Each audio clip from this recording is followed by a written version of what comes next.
My name is Paul Barter. I'm an Australian, but I've been living in Singapore for 22 years now. I used to be an academic at the National University of Singapore, but these days I'm a transport and a parking consultant and also an adjunct associate professor at the National University of Singapore. Singapore is an unusual country in that it's a city-state, mainly one island with about 700 square kilometres, so it's a small place geographically, very near the equator, just north of the equator, so a humid tropical climate, but it's got about 6 million people now. So it's a relatively high density place. A majority of the population have ancestry in China, but it's a multi-ethnic society with also significant numbers of people whose ancestors were from India and the indigenous Malay people and people whose ancestors are from Indonesia, plus various others. So it's an interesting place, multi-ethnic place.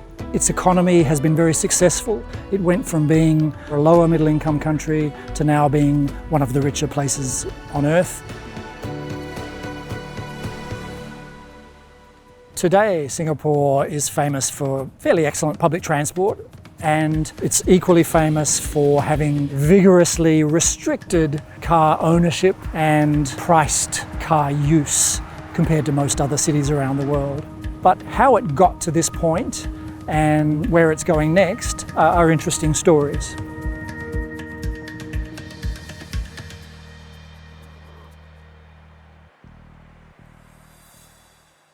Singapore was a relatively poor place before the 1960s.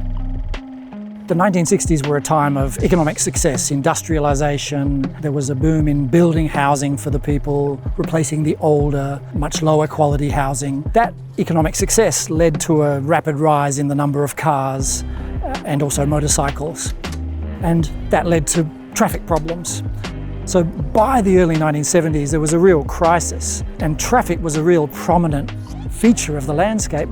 Singapore at that time was much like many middle-income Asian cities are like today, with traffic everywhere, traffic being the number one crisis that people talk about. But it wasn't a car-dependent place. Car ownership was still less than 100 per 1,000 people. This was a minority of the people causing a big problem on the roads.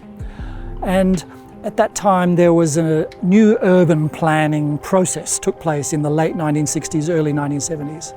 And that plan was quite remarkable for facing up to the problems that Singapore had, including this traffic crisis. And it recommended the policies that were subsequently done, limiting the number of cars and pricing traffic going into the city centre.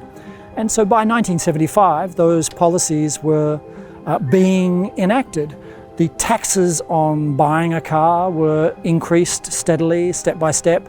They reached a peak of 185% tax to buy a car, so more or less tripling the price of a car by the early 1980s.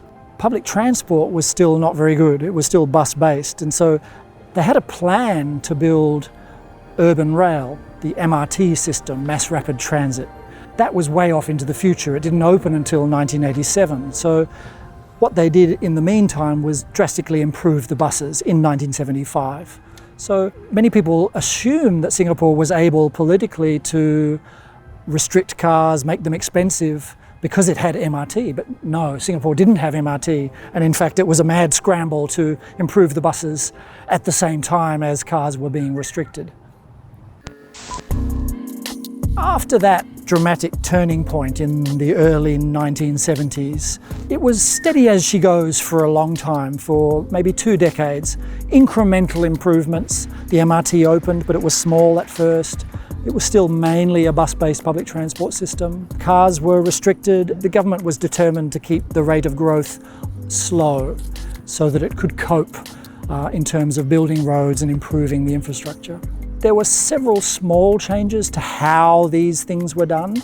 So for example, the use of taxation on vehicle purchases was replaced by a vehicle quota, and that was called the Vehicle Quota System, VQS.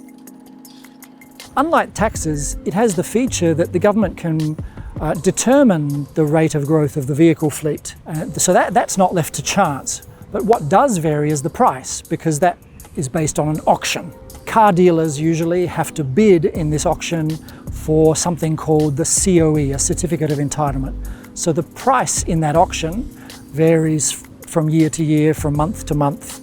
The old paper-based approach to the congestion pricing was called the Area Licensing Scheme, ALS, was replaced by the Electronic Road Pricing, ERP. Singapore loves its three-letter acronyms.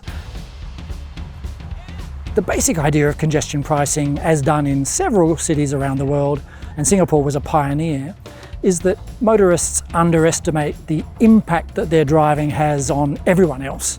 And so if we add a little bit to their price at the most congested places, they will make better decisions.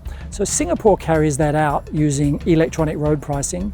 Every vehicle has a little gadget which talks to a microwave gantry on the roads, and there are gantries scattered around the city. As you pass through the gantry, some money will be deducted from your bank account or from a cash card in this device. The price varies depending on the time of day, because different times of day have different levels of congestion, and the price varies from place to place because some places are more congested than others.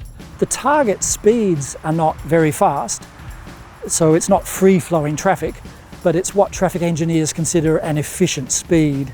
By the 1990s, those two systems were in place, the ERP, road pricing, which gradually expanded beyond just the city centre, and the vehicle quota system, so the vehicle fleet by and large could increase at a steady 3% per year.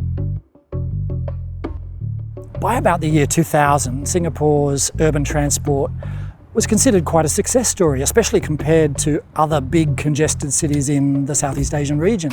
So generally, the authorities were feeling good about things, but there was some concern, both in the population and by the government, that the approach was elitist, because the fundamental thing is that cars were being treated as a luxury, just for the rich.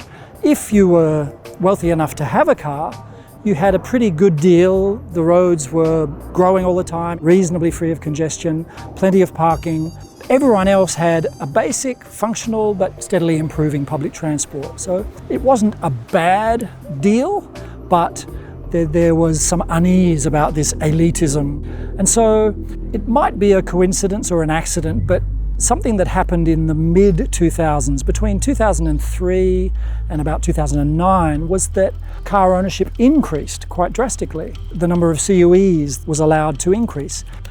Cars were the cheapest they'd ever been for decades in Singapore. What happened was that by around 2009, there was really quite serious congestion, which, because of the features of the road pricing system, the road pricing fees kept rising. So people who had newly bought cars were faced suddenly with much more expensive driving of those cars. So they were unhappy. Parking was becoming more difficult and parking fees were rising. So even amongst the motorists who you might have expected to be happy with this new situation, there was unhappiness. Public transport was also getting clogged up in the new congestion. So by 2009, the government was thinking, okay, something's going wrong here, we need to do something. And actually they reversed course. They reduced the rate at which the vehicle fleet could increase. So from 3% it went to 1.5%, then to 1, then to 0.5, and currently it's 0. So the vehicle fleet in Singapore currently should roughly stay the same. The result of doing that meant that the auction price in the vehicle quota system, the COE price, went up quite drastically, having hit a very low level in 2009, but then they became expensive again. And they've stayed fairly expensive since then with fluctuations. Currently, it's more than 70,000 Singapore dollars just for that COE part of the cost of your car. So the cheapest cars currently are around 100,000 Singapore dollars. And so again, we're left with this dilemma, because now it's back to that elitist idea that cars are only for the relatively wealthy. Since 2014, there's been a more vigorous effort to improve the livability of Singapore and make it less dominated by cars.